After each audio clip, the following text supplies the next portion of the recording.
Welcome, everybody, to another episode of Amplify Your Business. Now, to start with, I have to, just come clean on a couple of things. As an entrepreneur, oftentimes we get going down a path in our journey, in our business, and sometimes we kind of hit some roadblocks. Sometimes we start to question whether or not this was the right path for us, and whether or not we should be maybe pivoting, maybe out of entrepreneurship altogether, or maybe into a different line of business or type of business. And so today I'm really excited because we have a special guest. Her name is Kerri Twigg. She is a career contentment coach with a company called Career Stories. Well, with her company, Career Stories. And so we're going to get into all the backstory part of it. But what I'm really excited about is that the things that she teaches people when they're trying to find satisfaction in that career and trying to find the right place in the world where they need to be, how they can contribute, a lot of those learnings or a lot of the things that she does and the advice that she gives is very applicable to entrepreneurs. And so welcome to the show, Kerri. How are you doing today? Fantastic. So good to be here. Awesome. Okay, so now I don't normally film these episodes in a t-shirt. Okay, so this is a special day for you. Maybe I don't know if we can call it all that special, but I'm in a t-shirt today because it's Canada Day tomorrow. And I was looking in my closet. I couldn't find anything that I had like a dress shirt that had any red in it at all. And I don't know why that is. I'm going to have to definitely correct that. So I'm in a red t-shirt trying to celebrate Canada Day. Where are you located? Are you in Canada? Are you in the States? Whereabouts are you? I'm in Canada, in Winnipeg. Okay, awesome. And so a fellow Canadian, you're not wearing red though. What's going on? I didn't even think about it. And there's so much stuff around Canada Day, that I don't know if I think it has to be celebrated differently, but I'm all for your red shirt. Well, you got the white on, so the red and the white. I mean, There we there we go. go. We're totally Canadian as a couple here today. So, welcome to the show, Kerri. So, tell me a little bit about Career Stories. What is it that you do there? Can you explain that to people? And I guess the journey that got you to this part of your life in which you are helping people figure out their lives in a way. Yeah. So it's a great time for this because I still feel like I'm in the middle of a transition. So it's a great to have time to have this conversation. So I had a specialty in my business, which is called Career Stories, where I helped people use stories to figure out what makes them awesome, and then how to share that story to the right people. And I would help it so they could land ideal work, whether that was for entrepreneurs or whether that was for people who wanted a job. And I did that quite well, still do a touch of that. But what I noticed is that people would land these dream jobs or like create dream businesses.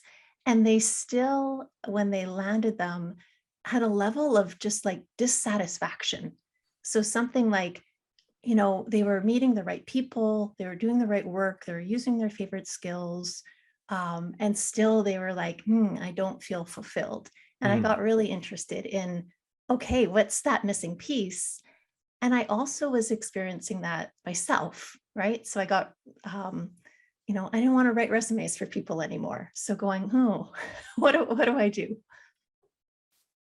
So, okay, so then you were figuring out that this was maybe not what you were doing was really about trying to help people, but somehow landing that career that or job that was just absolutely what they thought they wanted, it still wasn't giving them that satisfaction. So then, what was the answer to that then?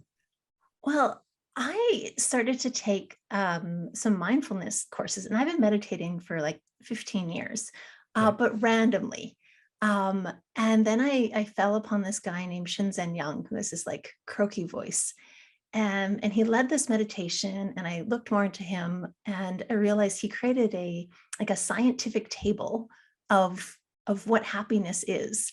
And I went, oh wow, this is trainable. Yeah, so I stumbled upon this training, and I realized that there was 5 elements of happiness and that they were trainable. And I went, okay, I'm going to train myself in it. And as I was doing it, I was trying it with clients, and noticing a difference in their contentment level. Hmm. And I went, okay, this is the secret, right? Is that if I could teach alongside people as they're figuring out what they want to do, teach them how to have like fulfillment and relief and understand themselves and express themselves masterfully and having connection.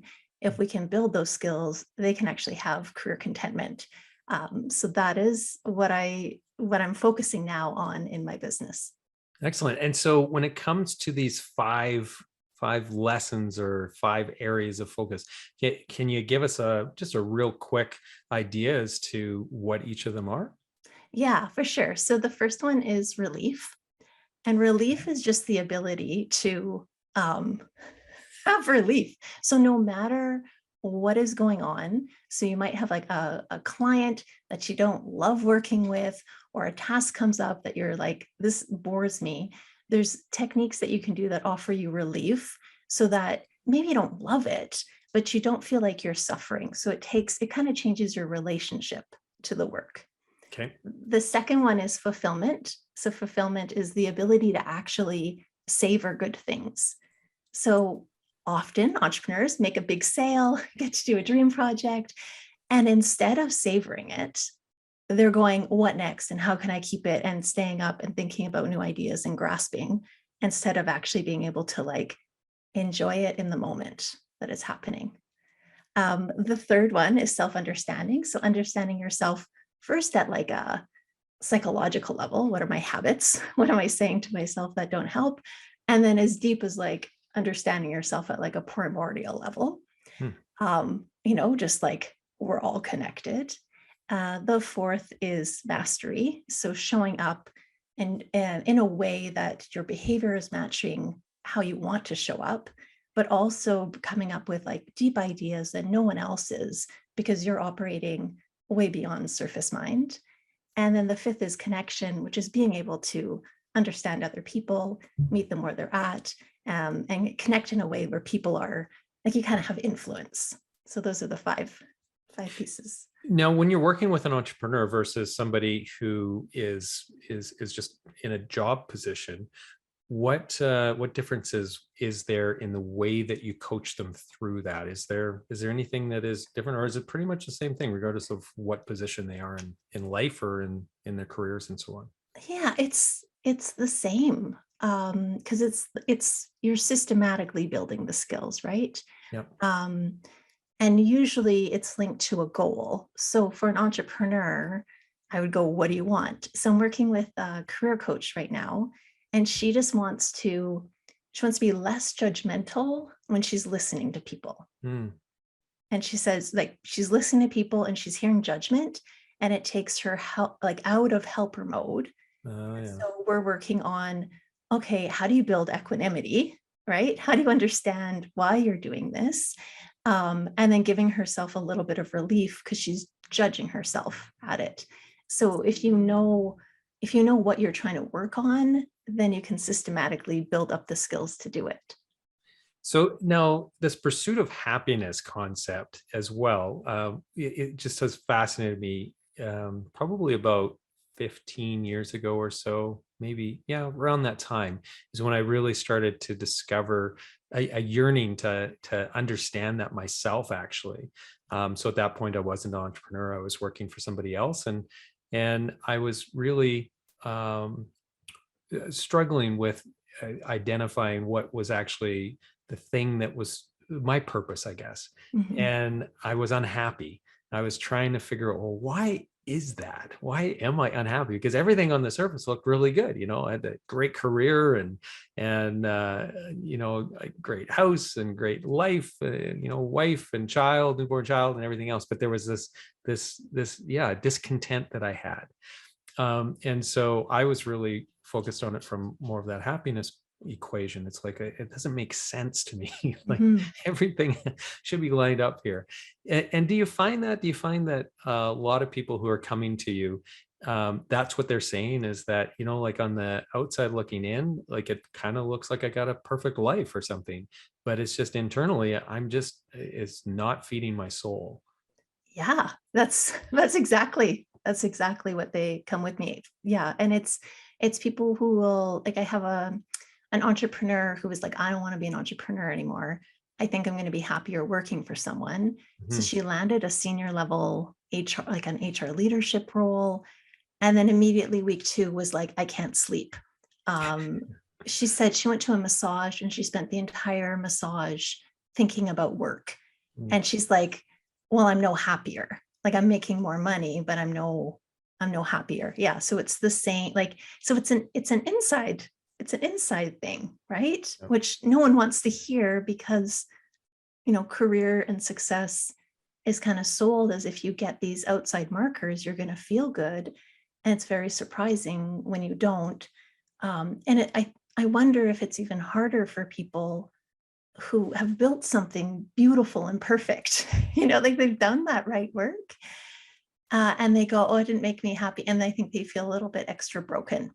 Yeah, I think you're probably right on that, because it's also something that's really difficult to pivot out of, in chasing something else that maybe is going to give you fulfillment, because so much of your identity is wrapped into the business, but also your equity, your time investment, and everything else. And so it's a more difficult thing. But maybe this is a theory that I'll throw out there, that they might actually be your best potential clients, because they can't just jump to something else as they're trying to find the happiness. They have to figure it out.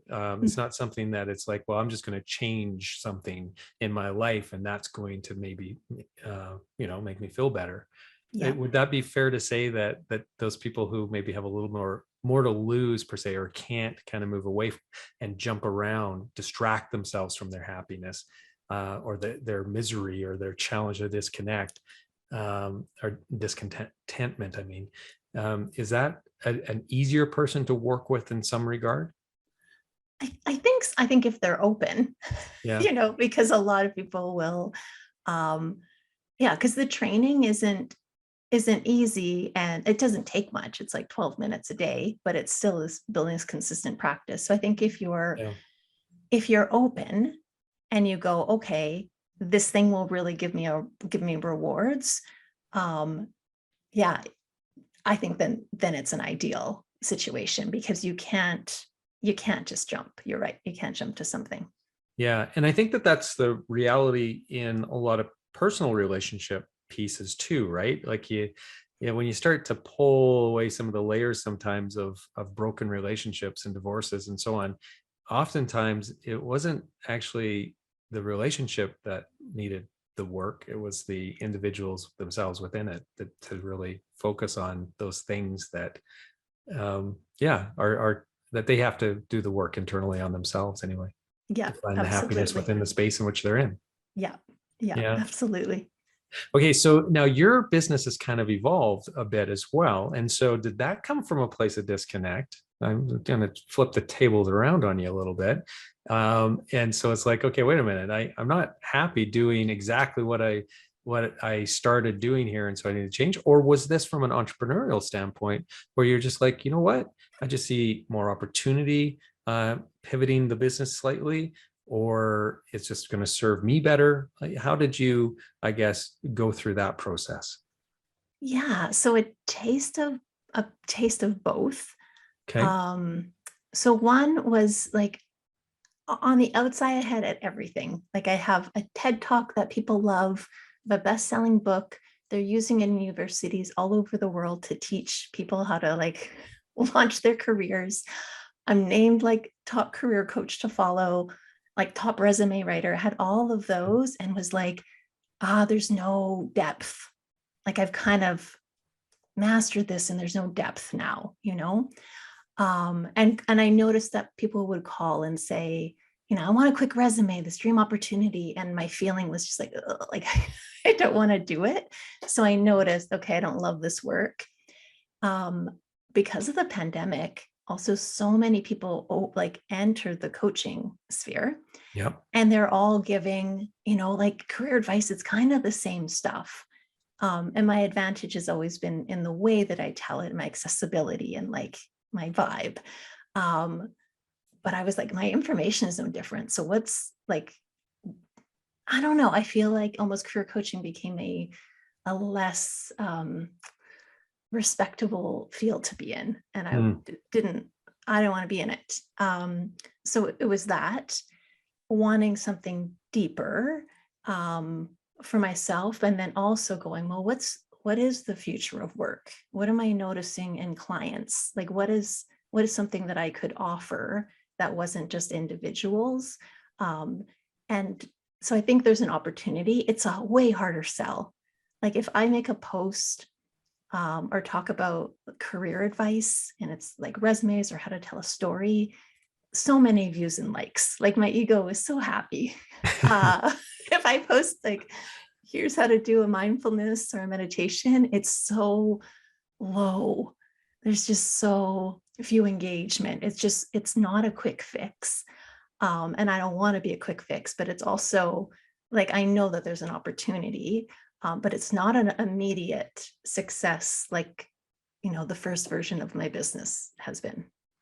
Yeah. So that, how do you deal with that personally, like on your personal level, that aspect of it, where you've identified that your pivot has pivoted into a little bit more of a difficult situation for you from a business model perspective.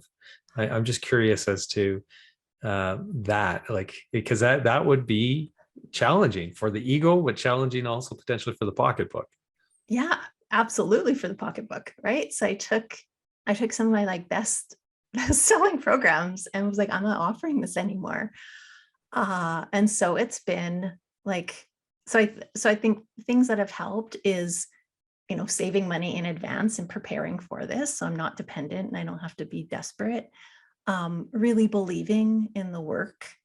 Yeah, like, and knowing that it has depth, and that, you know, everyone who does it with me, who takes a class, goes, oh, I'm taking another. So I know that when I can get people in, there's something there. Yeah.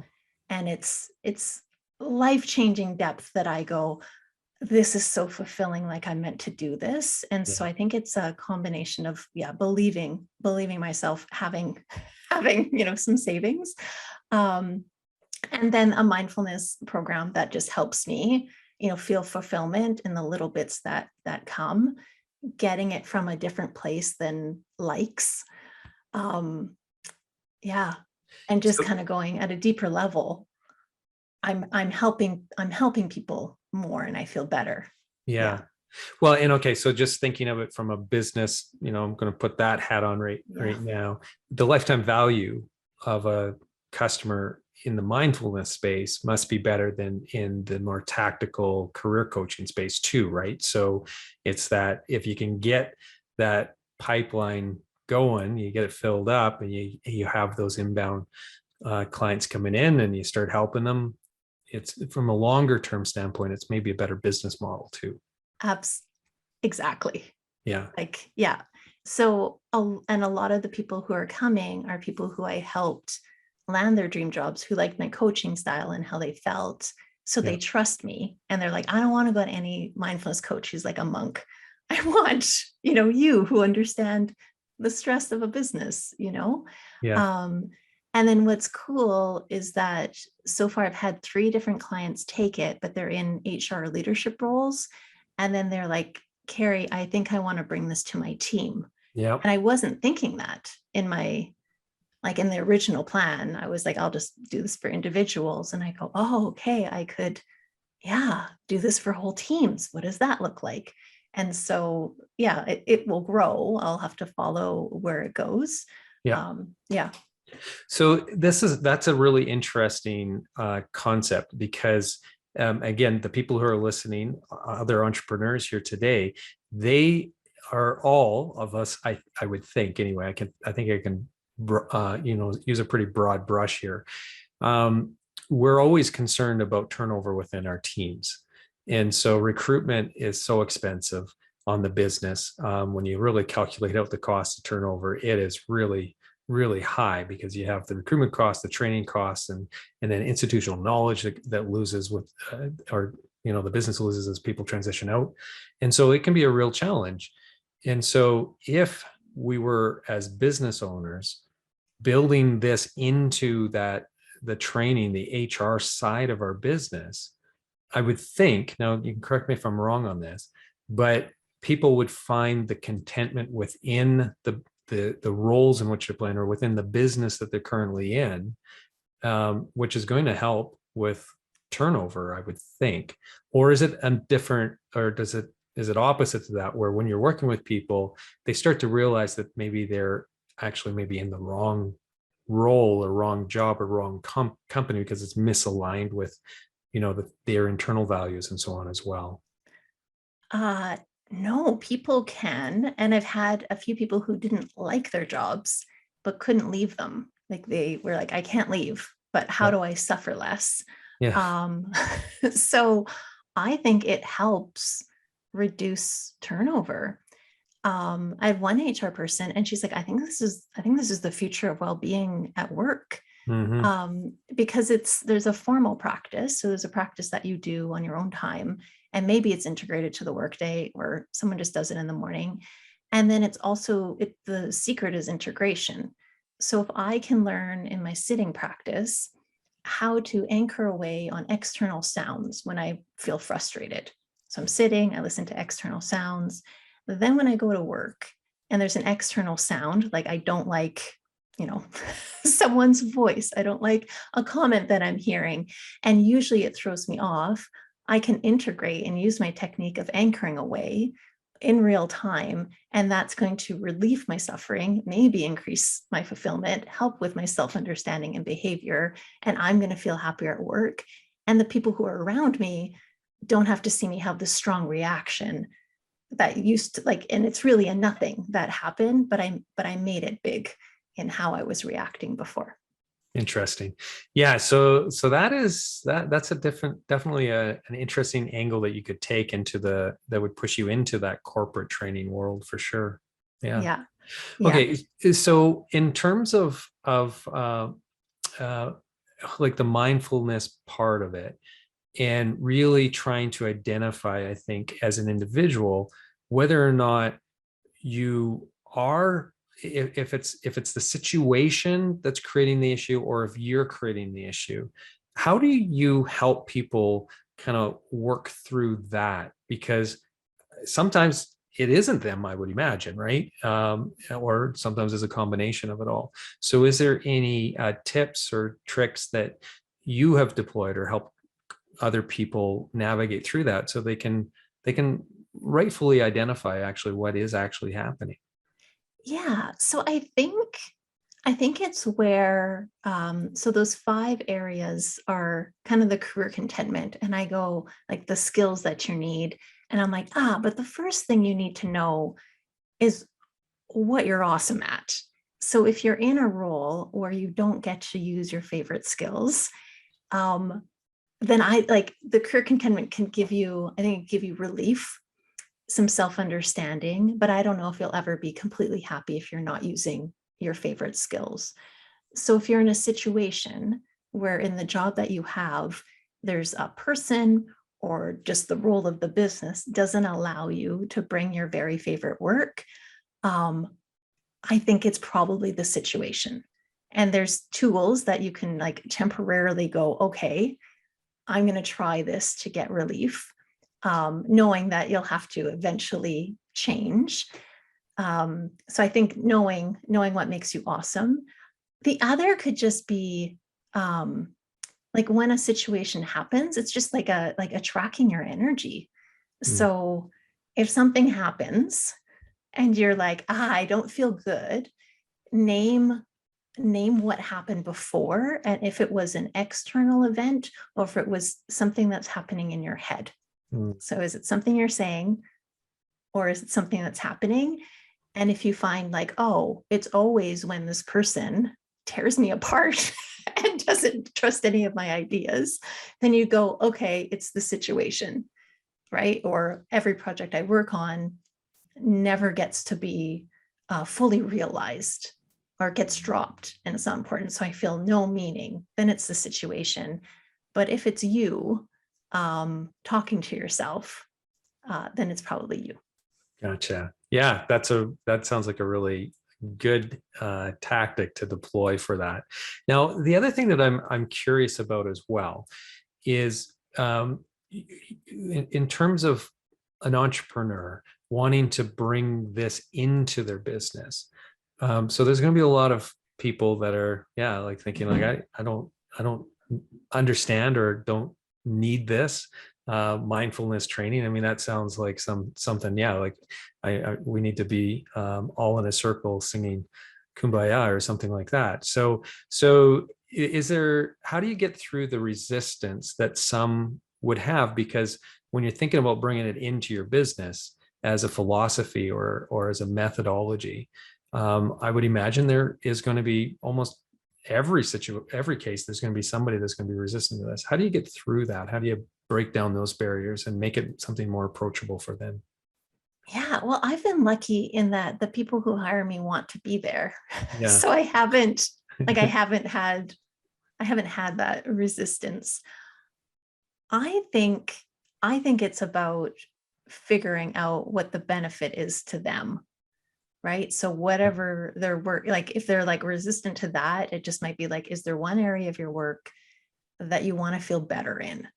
And whatever that is, right? So I think sharing examples, like what I've been doing to sell the services is just sharing different stories and different results that people are getting.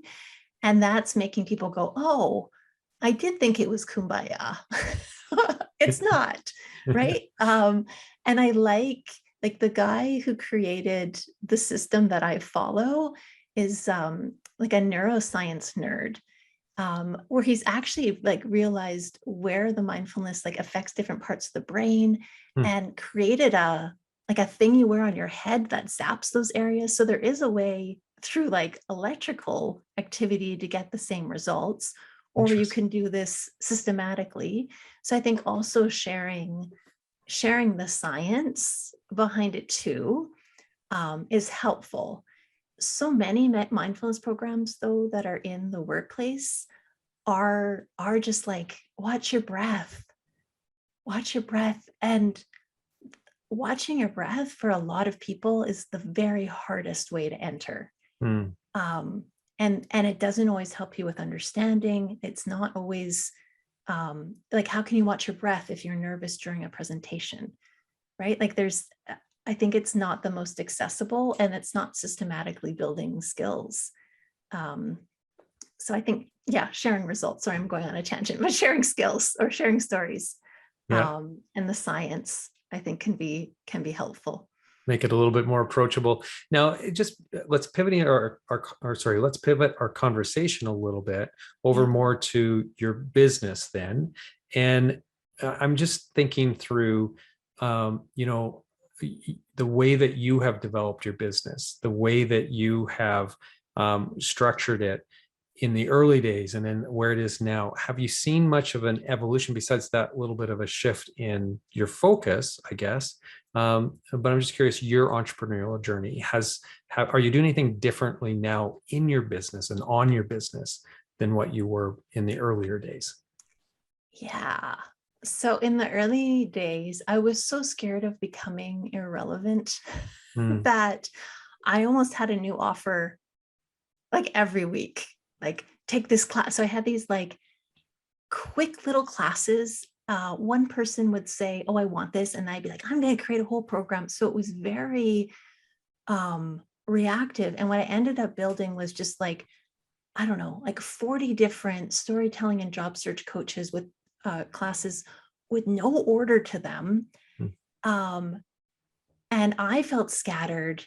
And then people would buy them and not know the order in which to go to things. And it was very messy, and true to like how I create, which is just like I'm great at shipping, but not really a system. And I think I just lucked out by having a good personality and the right people got results. Um, and now I'm more strategic mm. about, I know what I'm offering for the rest of the year and the beginning of the year. Yeah. And I'm not distracted by these like quick little things that are actually, yeah, they're fun, but they don't hold value for the client, and really sticking to if you really want to help people, depth is important. So I'm guided by something. Yeah. And then I don't feel as scattered and people know exactly where they fit in. Whereas before, you don't know. It's a Yeah. mess. Yeah. Yeah. And the parallels, it's really uncanny listening to you because our businesses are so incredibly different in a lot of ways. I mean, there's some similarities, but the essence of what we do is very different. Um, or the practical execution of the things that we do is very different. And yet I see some parallels there in terms of like what I really liked is that comment about depth, right? You have to go deep in order to really be helpful with the individual. Well, we're working with businesses, and it's the same thing. We have to go deep into the business and making sure that the results are going to come from that depth. If you're just doing the surface things, whether it's on a yourself as an individual or in a business, regardless of how you're trying to help that business, it's just you're not going to see the same level of results, the payoff there. And so, yeah, to be organized and systematic in executing the strategy, I think is just a very common thread across all businesses. And so it's neat. I find anyway, talking to other entrepreneurs that are in a very different space. And it's like, huh, that's the same as what our issue is or our challenge and so on is. Yeah. Yeah. Like for LinkedIn, I was a LinkedIn top voice. So out of the like Oh yeah. 63 million people on LinkedIn, I was in the top 10 writing about workplace and management. It's amazing. And I was posting like every day, you know? And now I'm like, what are 52 wise and deep things that you would like to share? And just going, what could I share once a week? And then Yeah. go, back once a week and just make comments. Yeah. And how does that feel inside? And then what's the value for others? Totally different than what's 300 quirky, weird videos, Yeah. right? Yeah, so that's interesting. And I think our audience would actually really enjoy learning a little bit more about those kind of tactical pivots that you have done as you've learned, especially in social media, because this is a challenge that every business has. It's like, well, how much time do I need to be spending in social media to really get a value out of it? Because there's so many people out there, so many businesses that are doing, kind of what they feel is kind of the bare minimum, but then not getting any results out of it because the depth isn't there, the thought leadership isn't there, the engagement isn't there, and so on. So what would you say, given your experience in being such a prominent person within that particular platform, what advice would you give to other people besides like what you just said, which is kind of maybe a little less content but better content, deeper content? Is there any other tips? Yeah, well, I think you can be strategic about the kinds of stories that you're telling. Mm, So I vary it. So I have like 8 different story types. So I'll have an announcement story. So here's a product. I'll have a connection story, which tells a story that helps people. It's relatable. I'll have an achievement story that I've done. So I think just making sure that each piece of content shows a different side of you in your business and the results. So that's always a little bit fresh. And then knowing like on LinkedIn, you can have your content so that if people see you, they get excited and they might share. But the real art of it is commenting. mm, And I think I think if you go and comment and set a limit of 20 minutes twice a week, look for like the topics that you want to work in, like it, and add smart comments just like to add to the conversation, not take over and prove them wrong. Helps people go, oh yeah, this is my person. And usually when you make comments, not only does the person who wrote the post often notice and look at you, but everyone else who liked and commented also sees that you made a comment. And then the other change I made is I want to make sure that I'm giving more attention to the people who are inside my programs mm. than I am to people who are just randomly commenting on social media. And that's, I think, a mistake I made. Or like I was giving so much great free advice to try and draw people in that I wasn't saving any of the really good stuff for inside. And I've Mm. changed that. Like, and made people like hungry for my content. Whereas Yeah. before they could always get it. Now I'm like, you got to wait a week, maybe two, Yeah. you Yeah. know? Yeah, and I think that's absolutely brilliant. And so, if you could break down the time that you spend on content creation for social media versus engaging with other people's comments, so liking, commenting, on their stuff, maybe sharing some of their stuff. What percentage of your time is spent in one bucket versus the other bucket? Eek. So I'm someone who's just like, I have to, I create content. I love it. Yeah. So, um, so I have a whole, like I could not write anything new and be good for the next probably year with the stuff I have on the back end. Yeah, but I think if you maybe, I want to say like 50-50. Yeah. Yeah. I think 50-50 would be fair. So you have you're telling great stories, you're showing skills, you're showing examples, you're showing your depth so that when people come, there's something to follow and to understand you. And then the other is that in those comments, you're backing up those skills. And it's related to that first thing I said about if you know what makes you awesome, making sure that your comments show that. And every comment that you make, that's showing your personality, right? So if you're known for depth and wisdom, make sure each comment that you make is deep and wise, Yeah. so that people always know like that they can expect that. Yeah, but I think 50-50 would be a nice balance. Yeah, yeah, and I think there's so many businesses out there that are more like a 99-1, where it's just they're just using social just to push out content and they're not really engaging. And then you don't build that tribe, you don't build that community around you and your brand, and so it can be very difficult then to extract any type of value out of social media, Yeah. which is really a shame because it is a tremendous tool if used properly, right? Yeah. Yeah, Yeah. Yeah. yeah, And then if you comment on cool things that are relevant and smart, you get more of that in your feed and you get less of the like yeah, like the content value of LinkedIn has gone down. You yeah. know, but if you can comment on the good things, hopefully you see more relevant, helpful content too. Yeah. Well, Yeah. that's an interesting tidbit of advice for everybody. And that I was not expecting the conversation to go to, okay, so how do we make LinkedIn work? And so Yeah. this was a nice little bonus for everybody. Well, I think we've kind of got to the end of our time. I wish we had more because there's so many things on the mindfulness side of things that I would love to have probed into a little bit deeper with you, because that's a journey that I've been on for a little while. And so I'm excited to see other people being helped to get started on the journey, but also to keep rolling on the journey. And I'm not by any means claiming that my journey is done. I feel like it's just barely even started as well myself. And so thank you for everything that you're doing to support everybody as they're trying to tackle some of these bigger internal things that are going to help them find some happiness. If somebody wanted to reach out to you, what's the best way to connect with you? On LinkedIn, maybe, I guess. I don't Yeah. know. LinkedIn. I'm Yeah. there once a week. Yeah. Yeah, LinkedIn is great. My website is careerstories.com. It's like career-stories.com. Okay. But yeah, LinkedIn or Instagram and just search Kerri Twigg. I'll pop up. Yeah. Awesome. Well, thank you so much, Kerri. Really appreciate it. And for those of you who are listening today, if you like this episode and you want to check out some other ones, you can head over to our archives, which are at amplifyyourbusiness.ca. And if you're watching this today and you want to listen to it instead, you can find us also on all of the major podcasting platforms. Just search for Amplify Your Business and you will find us.